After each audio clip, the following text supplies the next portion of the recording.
Hello students, तो चलिए हम इस लेक्चर में symmetric matrix and skew symmetric matrix के बारे में बात करते हैं। पिछले लेक्चर में स्टूडेंट्स मैंने आपको ट्रांसपोज ऑफ अ मैट्रिक्स बताया था। अगर आपने वो नहीं देखा है तो प्लीज़ उस लेक्चर को देखने के बाद ही इसको देखिएगा, बिकॉज सिमेट्रिक और स्क्यू सिमेट्रिक समझने के लिए ट्रांसपोज को समझना बहुत ही ज़रूरी है। बिना उसके आपको ये नहीं समझ आएगा। चलिए एक सिंपल लैंग्वेज बताऊँ तो स्क्यू सिमेट्रिक मैट्रिक्स और स्क्यू सिमेट्रिक मैट्रिक्स क्या है स्टूडेंट्स। किसी अगर मैट्रिक्स का ट्रांसपोज करने पे, ठीक है ना, किसी अगर मैट्रिक्स का ट्रांसपोज करने पे वो मैट्रिक्स दोबारा मिल जाए तो उस मैट्रिक्स को कहते हैं कैसा, skew symmetric matrix.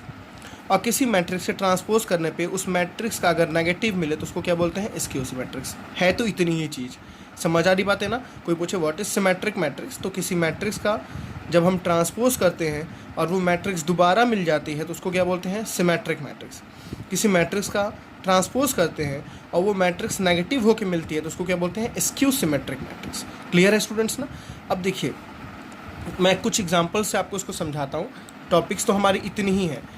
For example हमारे पास एक मैट्रिक्स ए है 1 2 3 4, ठीक है ना स्टूडेंट्स। अगर मैंने इसका ट्रांसपोज किया, सॉरी ए का ट्रांसपोज, अगर मैंने इसका ट्रांसपोज किया तो अब देखो स्टूडेंट्स आपको क्या मिल रहा है। ट्रांसपोज का मतलब रो को किस में चेंज करना, कॉलम। यहाँ आ जाएगा 1 2, यहाँ आ जाएगा कितना 3 4। तो क्या ये दोनों इक्वल हैं, क्या ए ट्रांसपोज और ए आपस में इक्वल है। देखिए इक्वल होने के स्टूडेंट्स ये सेम है, बट यहाँ 3 यहाँ क्या है 2, ये दोनों इक्वल मैट्रिक्स नहीं है। समझ आ रही मेरी बात है ना, ये दोनों इक्वल नहीं है। तो ये जो है ए, यहाँ बोलेंगे A is not a symmetric matrix.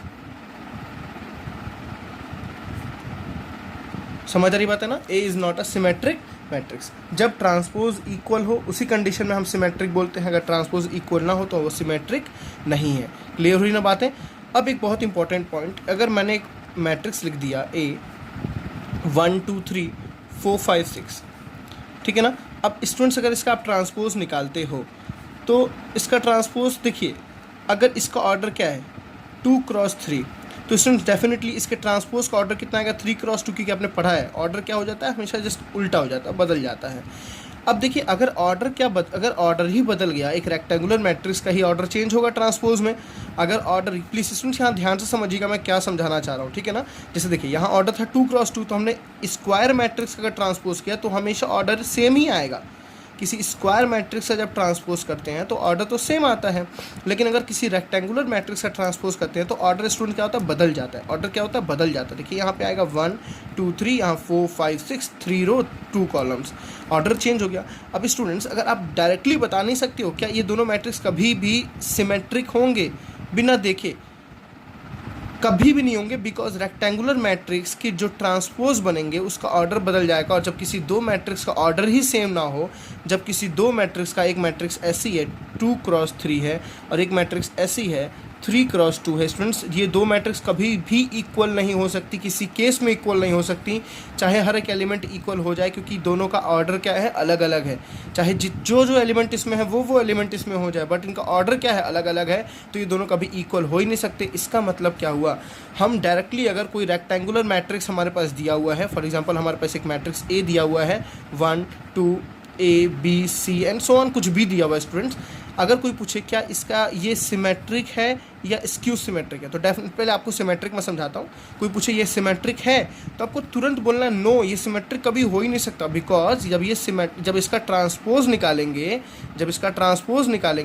तो इसका ऑर्डर स्टूडेंट्स अभी 2 क्रॉस 3 है और इसके ट्रांसपोज का जो ऑर्डर आएगा, उसके ट्रांसपोज का ऑर्डर स्टूडेंट्स 3 क्रॉस 2 आएगा। जब दोनों के ऑर्डर ही अलग अलग हैं तो इसका कभी भी ये मैट्रिक्स इक्वल नहीं होगी, और जब इक्वल नहीं होगी तो ये मैट्रिक्स सिमेट्रिक नहीं होगी। मतलब आपको रेक्टेंगुलर मैट्रिक्स देखते ही डायरेक्टली बता देना है ये मैट्रिक्स कभी सिमेट्रिक नहीं हो सकती। समझ आई बात है ना, ये मैट्रिक्स कभी सिमेट्रिक नहीं हो सकती है। क्लियर है स्टूडेंट्स। चलिए अब आते हैं थोड़ा सा अपने एग्जांपल्स कुछ देखते हैं। हमें अब बात करनी है केवल स्क्वायर मैट्रिक्स, मतलब स्क्वायर मैट्रिक्स ही सिमेट्रिक हो सकता है, ठीक है। मे बी, वो ज़रूरी नहीं, कंपलसरी नहीं कि वो सिमेट्रिक हो, वो हो सकता है या नहीं हो सकता। चलिए फॉर एग्जांपल एक मैट्रिक्स देखते हैं स्टूडेंट्स 1 2 2 1। अब देखिए अगर इसको मैं रो को कॉलम में चेंज करूँ, इसका मैं ट्रांसपोज निकालूँ स्टूडेंट्स, देखिए इसका ट्रांसपोज निकालते हैं। तो यहाँ क्या है 1 2, तो यहाँ क्या आ जाएगा 1 2, ठीक है ना, यहाँ क्या है 2 1, तो यहाँ क्या आ जाएगा 2 1। देखिए ये दोनों क्या है आपस में इक्वल है, ये देखिए स्टूडेंट्स ये दोनों क्या है आपस में इक्वल है, मतलब हम यहाँ बोल सकते हैं A is a symmetric matrix, A is a symmetric matrix. Okay students, I think आपको सिमेट्रिक मैट्रिक्स क्लियर हुआ अच्छे से। चलिए देखते हैं स्क्यू सिमेट्रिक मैट्रिक्स क्या होते हैं स्टूडेंट्स।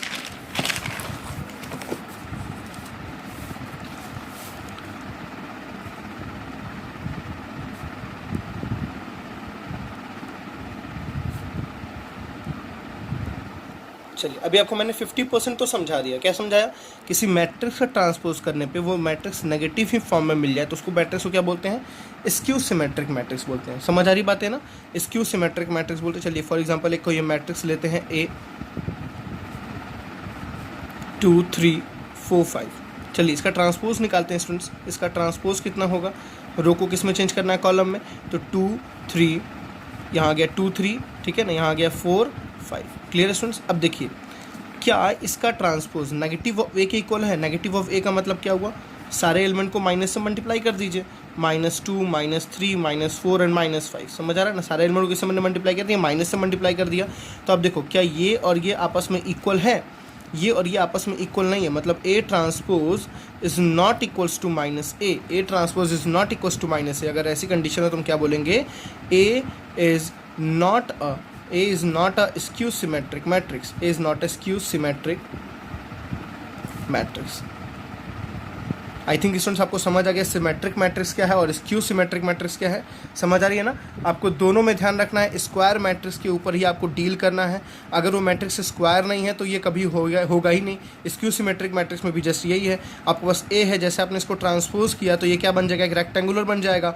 और कभी रेक्टेंगुलर आपने इसको नेगेटिव कर दिया तो ये तो स्क्वायर ही रहेगा, लेकिन ना ये दोनों कभी इक्वल नहीं हो सकता। तो दोनों के केस में याद रखना, अगर आपको रेक्टेंगुलर मैट्रिक्स दे दिया है, ठीक है ना, if rectangular matrix is given,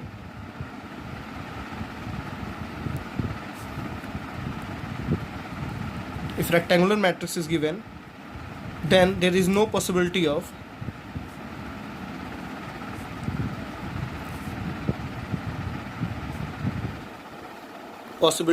symmetric matrix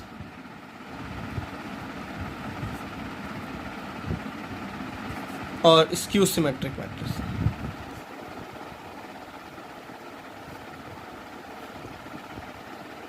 समझ आ रही बात है ना स्टूडेंट्स? अगर वो रेक्टेंगुलर दिया तो वहाँ पे पॉसिबिलिटी ही नहीं है, वहाँ पे आपको बात ही नहीं करनी, डायरेक्टली आपको देख के बताना, ना ये सिमेट्रिक होगा ना ये स्क्यू सिमेट्रिक होगा। सिमेट्रिक लिए मैंने क्या बताया? A transpose is equals to A, और स्क्यू सिमेट्रिक लिए क्या बताया मैंने? A transpose is equals to -a। चलिए एक न्यूमेरिकल हम करके देखते हैं इस पर कैसे क्वेश्चन आते हैं। ठीक है स्टूडेंट्स, एक क्वेश्चन हम करके आपको समझाते हैं।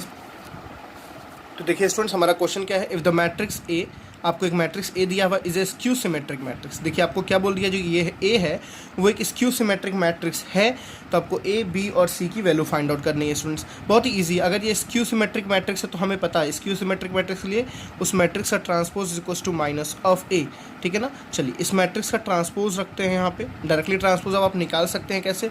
रो को किस में चेंज करेंगे? कॉलम। तो 0 A 3, देखिए फिर 2 B -1, फिर C 1 0। समझ आए students? Is equals to -a। A का मतलब क्या है? ए वाला यही वाला मैट्रिक्स रहेगा। 0 A 3 2 B -1 C 1 0। क्लियर है? इस सारे एलिमेंट को आप माइनस से जब मल्टीप्लाई कर देंगे, मैं इसी में आपको करके दिखा दे रहा हूँ। चलिए दोबारा नेक्स्ट स्टेप में करके दिखा देते हैं स्टूडेंट्स, कोई दिक्कत नहीं है।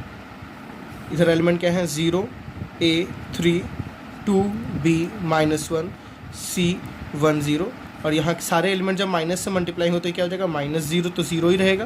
ये हो जाएगा -a, ये हो जाएगा -3, ये हो जाएगा -2, ये हो जाएगा -b, ये हो जाएगा -+1, ये हो जाएगा -c -1, और ये भी हो जाएगा स्टूडेंट 0। अब देखिए जब दो मैट्रिक्स इक्वल, इसका ऑर्डर कितना है? 3×3, इसका भी ऑर्डर कितना है? 3×3, दोनों ही आपस में इक्वल है, तो डेफिनेटली जो करस्पॉन्डिंग एलिमेंट्स हैं वो भी क्या होंगे? इक्वल। जैसे c की वैल्यू कितनी होगी स्टूडेंट्स? हमें दिख रही है -3। c कितना दिख रहा है? -3, तो c इज इक्वल्स टू -3। और देखिए 2 इज इक्वल्स टू कितना दिख रहा है स्टूडेंट्स? -a। तो देखिए -a इज इक्वल्स टू हो गया 2, तो therefore a is equals to कितना आ गया? -2। क्लियर है स्टूडेंट्स? b देखिए, b की वैल्यू कितनी दिख रही है? ये तो इक्वल आप नहीं कर सकते यहाँ पे। ठीक है ना? हम नेक्स्ट किसी एलिमेंट को चेक करते हैं। b जहाँ पे हो वहाँ से हम देखते हैं। देखिए बी स्टूडेंट्स कहीं और नहीं, तो हमें इसी को कंपेयर करना पड़ेगा। देखिए बी की वैल्यू आई थिंक 0 आ रही होगी, बी इज इक्वल टू क्या आ गया माइनस बी, तो ये पूरा कैंसिल हो गया। जब ऐसे एलिमेंट मिलते हैं तो बी की वैल्यू स्टूडेंट्स क्या आ रही, कुछ नहीं, 0, क्योंकि आप यहाँ पे बी की ऐसी कौन सी वैल्यू रख सकते हो जिसका माइनस और प्लस सेम हो।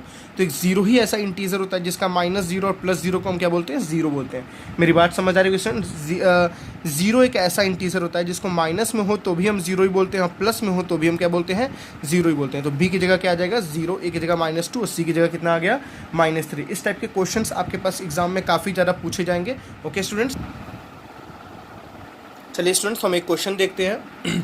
क्या लिखा हुआ है, let A B a square matrix, then आपको एक कोई आपको यहाँ पे मैट्रिक्स एग्जाम्पल लेके प्रूफ नहीं करना, आपको मैथमेटिकली यहाँ किसी एग्जाम्पल से प्रूफ नहीं करना, आपको यहाँ पे नॉर्मल तरीके से प्रूफ करना है। ए कोई एक स्क्वायर मैट्रिक्स, तो आपको क्या बोल रहा है, फर्स्ट प्रूफ जो आपको करना है, A plus A transpose is a symmetric matrix. चलिए पहला हम प्रूफ करके दिखाते हैं स्टूडेंट्स। आपको क्या प्रूफ करना है कि ए प्लस जो ए ट्रांसपोज है वो एक सिमेट्रिक है।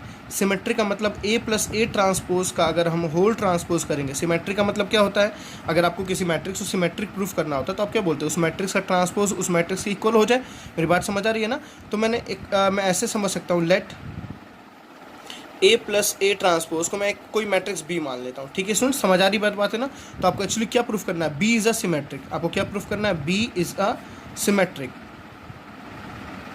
अब बी को सिमेट्रिक प्रूफ करने के लिए क्या करेंगे, बी ट्रांसपोज की वैल्यू कितनी प्रूफ करनी पड़ेगी स्टूडेंट्स, बी के बराबर। बी ट्रांसपोज की वैल्यू कितनी प्रूफ करनी पड़ेगी, बी के बराबर। तो हमें क्या प्रूफ करना है, बी ट्रांसपोज बी। चलिए एलएचएस इसका सॉल्व करते हैं। क्या लिखा है, बी ट्रांसपोज। बी ट्रांसपोज का मतलब क्या है स्टूडेंट्स, बी का मतलब है A plus A transpose. B की जगह क्या हमने लिखा था, ए प्लस ए। देखिए बी किसकी वैल्यू के बराबर है, ए प्लस ए ट्रांसपोज, और इसके ऊपर क्या लगे, होल ट्रांसपोज। क्लियर है स्टूडेंट्स यहाँ पे आपको? चलिए अब देखिए, आपने एक आइडेंटिटी पढ़ी है, ए प्लस बी का होल ट्रांसपोज कितना होता था students, A transpose plus B transpose. इसलिए मैंने बोला ये आपको अगर एक्सरसाइज देख रहे हैं तो आप पिछला एक्सरसाइज जरूर देख लीजिएगा, लेक्चर जरूर देख लीजिएगा। तो इसको लिख सकते हैं, देखिए A transpose plus A transpose का होल ट्रांसपोज। क्लियर है स्टूडेंट्स? अब देखिए ये तो A transpose as it is रहेगा। मेरी बात समझ आ रही है ना? और किसी ट्रांसपोज का जब ट्रांसपोज करते हैं, ठीक है, जब किसी ट्रांसपोज का ट्रांसपोज करते हैं तो दोबारा क्या आता है स्टूडेंट्स, ए। अब देखिए ये वैल्यू किसके बराबर है, ये तो बी के ही बराबर है ना। जो हमने बी लिया था ए प्लस ए ट्रांसपोज उसके बराबर है, क्योंकि आप जानते हो ए प्लस ए ट्रांसपोज बोलो चाहे ए ट्रांसपोज प्लस ए बोलो, दोनों की वैल्यू क्या होती है, इक्वल होती है। ठीक है, हम यहाँ जानते हैं ए ट्रांसपोज प्लस ए किसके इक्वल होता है, ए प्लस ए ट्रांसपोज। दोनों चीज़ें इक्वल होती हैं, ए प्लस बी हो चाहे बी प्लस ए हो, मैट्रिक्स में इक्वल होता है। तो हमने क्या देखा स्टूडेंट्स, ये दोनों वैल्यू इक्वल है, तो हम क्या बोल सकते हैं, A plus A transpose is a square skew matrix. As it is हमने सब्ट्रैक्शन के लिए भी ऐसे ही प्रूफ करना, A minus A transpose. I think आप इस तरह कर लेंगे। चलिए हम नेक्स्ट वाले को देखते हैं, क्या लिखा है, A into A transpose and A transpose into A are symmetric. ठीक है स्टूडेंट्स, क्या दिया था, A into A transpose and A transpose into A are symmetric। ठीक है स्टूडेंट्स, चलिए हमें दोनों को अलग अलग प्रूफ करना पड़ेगा। चलिए मैं एक को करके दिखाता हूँ आपको, दूसरा आप खुद कर लेंगे। आपको क्या प्रूफ करना है, to show A into A transpose is a symmetric। अब A into A transpose को अगर सिमेट्रिक प्रूफ करना है स्टूडेंट, तो हमें क्या प्रूफ करना पड़ेगा, A इंटू ए ट्रांसपोज का होल ट्रांसपोज की वैल्यू कितनी प्रूफ करनी है, ये आपको इसको सिमेट्रिक प्रूफ करना है ना। तो इसका जो ट्रांसपोज आएगा उसकी value A into A transpose के बराबर। देखिए इसकी पूरी जो ट्रांसपोज आई इसकी वैल्यू इसके बराबर आनी चाहिए। मेरी बात समझ आ रही है ना? चलिए एलएचएस देखते हैं क्या लिखा हुआ है, ए इंटू ए ट्रांसपोज का होल ट्रांसपोज। ठीक है स्टूडेंट्स, देखिए ए इंटू ए ट्रांसपोज का होल ट्रांसपोज। मैं इसको देखिए कैसे लिख सकता हूँ, आपने फार्मूला पढ़ा भी जस्ट, ए इंटू बी का ट्रांसपोज जो था वो किसके इक्वल था, B transpose into A transpose. मैंने बोला था ना इसके यूजेस बहुत ज़्यादा होंगे। तो देखिए ए इंटू बी का ट्रांसपोज, देखिए ए इंटू बी का ट्रांसपोज को मैं क्या लिख सकता हूँ, बी ट्रांसपोज। देखिए ये था B transpose into A transpose. समझ आ गई बात है ना स्टूडेंट्स? अब देखिए किसी का ट्रांसपोज का जब ट्रांसपोज करते हैं तो क्या आ जाता है, दोबारा वही आ जाता है। यहाँ पे क्या आ जाएगा, ए, और बगल में क्या आ जाएगा स्टूडेंट्स, ए ट्रांसपोज। और देखिए ये किसकी वैल्यू के बराबर है, आपका RHS है। ये क्या है आपका RHS, हेंस प्रूफ्ड। सिमिलरली एकदम एग्जैक्ट वे से हम इसको भी कर लेंगे। कैसे, ए ट्रांसपोज इंटू ए का होल ट्रांसपोज क्या प्रूफ करना होगा स्टूडेंट्स, ए ट्रांसपोज इंटू ए। हमें यही प्रूफ करना हो तो इसका भी LHS देखते हैं। चलिए देख लेते हैं इसको भी, क्या लिखा हुआ है, ए ट्रांसपोज इंटू ए का होल ट्रांसपोज। अब देखिए स्टूडेंट्स फिर से वही फॉर्मूला लगाएंगे हम, ठीक है ना। देखिए ए इंटू बी का ट्रांसपोज लिखा हुआ ना, ए इंटू बी का ट्रांसपोज, तो हम क्या बोलेंगे B transpose into A transpose, इसका ये हो जाएगा ट्रांसपोज, ठीक है। तो A transpose as it is, इस ट्रांसपोज का जब ट्रांसपोज आता है तो स्टूडेंट्स क्या आता है ए, और ये फिर किसके वैल्यू के बराबर है आपका आर एच एस। समझ आए स्टूडेंट्स ना, बहुत अच्छा क्वेश्चन था ये प्रूफ में, काफ़ी बार एग्जाम्स में पूछे जाते हैं ऐसे क्वेश्चंस को। ओके, तो चलिए स्टूडेंट्स मिलते हैं नेक्स्ट लेक्चर में, अपने एनसीईआरटी के हम क्वेश्चंस को आगे फर्दर प्रोसीड करेंगे।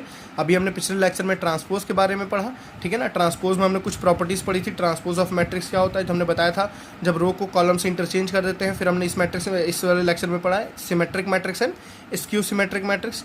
किसी मैट्रिक्स का ट्रांसपोज वही मैट्रिक्स आता है उसको बोलते हैं सिमेट्रिक, और किसी मैट्रिक्स के ट्रांसपोज पे नेगेटिव ऑफ मैट्रिक्स आता है उसको क्या बोलते हैं स्टूडेंट्स, स्क्यू सिमेट्रिक्स।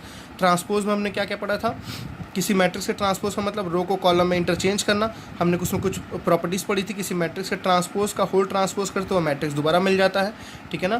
के इंटू ए का whole transpose equals to K into A transpose, ठीक है। फिर ए प्लस बी का होल ट्रांसपोज स्टूडेंट्स कितना था, A transpose plus B transpose. इसकी बहुत सारी यूजेस आगे क्वेश्चंस में होनी है, ठीक है।